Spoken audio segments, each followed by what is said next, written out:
Talvez fosse preciso fazer uma grande campanha nacional, pichar o país inteiro com a frase "liberdade não se fatia", ou todos têm ou ninguém tem.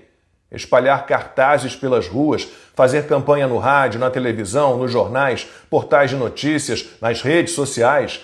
Talvez fosse preciso sacudir cada maluco que ainda está por aí apoiando uma tirania para salvar a democracia. Olhar nos olhos de cada um e falar em tom firme, em voz alta: chega! Não há país livre se apenas um lado pode existir, se apenas um grupo pode defender suas ideias, emitir suas opiniões. E os jornalistas desorientados fariam fila, uma fila quilométrica, para passar por esse exorcismo. A turma da imprensa, que desistiu de ser imprensa, já não está tão fagueira com Alexandre de Moraes. Demorou muito para que abrisse ligeiramente um dos olhos. O outro continua cerrado e sem perspectiva de abertura mínima.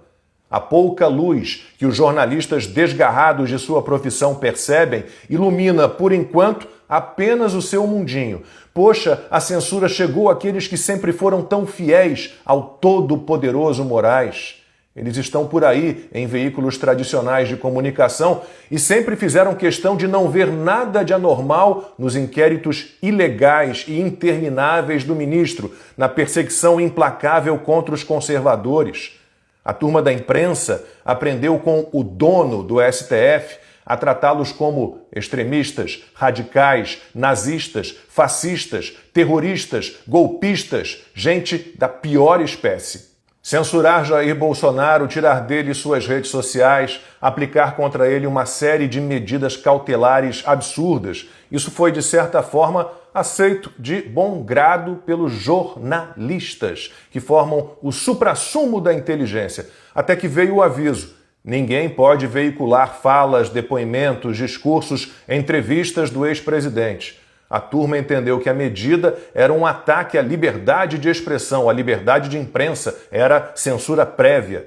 E imediatamente passou a se perguntar o que havia feito para merecer tal castigo.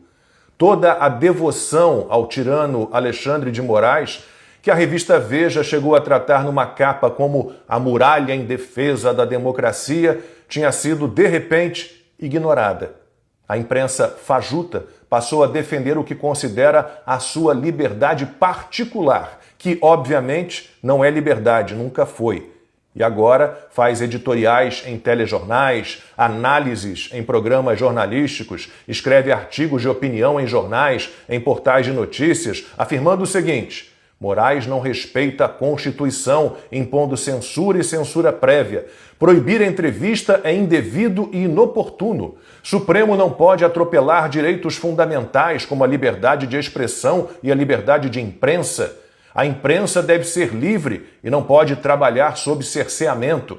É um caso escandaloso de censura. O Supremo, convencido de que salvou a democracia, se acha em condições de fazer o que quiser. É um perigo ter uma instituição que é a última palavra em tudo, exorbitando das suas prerrogativas. A imprensa não tinha desistido de ser imprensa? Só agora percebeu que temos um estado de exceção no Brasil? Só porque esbarraram nela? Não ouviu falar da censura contra o Antagonista, a revista Cruzoé, a Brasil Paralelo, o Terça Livre, os jornalistas Alan dos Santos, Rodrigo Constantino, Guilherme Fiuza, Paulo Figueiredo? A Gazeta do Povo, a Revista Oeste, a Jovem Pan, a revista Timeline? Daria para encher algumas páginas com todos os que foram e são perseguidos pela tirania do judiciário, enquanto a imprensa, que se acha dona da verdade, atua em delírios durante um sono profundo. Na verdade, essa gosma de jornalistas não acreditava mesmo que Alexandre de Moraes era um grande defensor da democracia, mas ele atuava contra inimigos comuns seus com a gangue da caneta torta.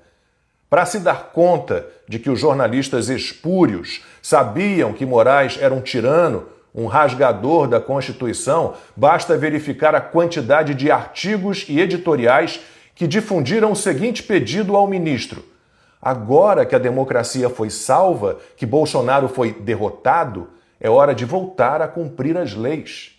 Sim, Esse muco das notícias defendeu a tirania como forma de restabelecer a democracia e arrastou nessa os incautos, os ingênuos, os ignorantes.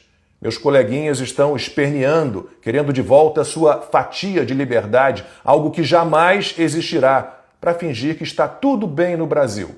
Abram os olhos de uma vez, os ouvidos, busquem o exorcismo, porque nunca será livre a imprensa que não tem humildade, que não tem compromisso com os fatos, com a busca pela verdade. Nunca será livre a imprensa que é refém dos seus próprios interesses.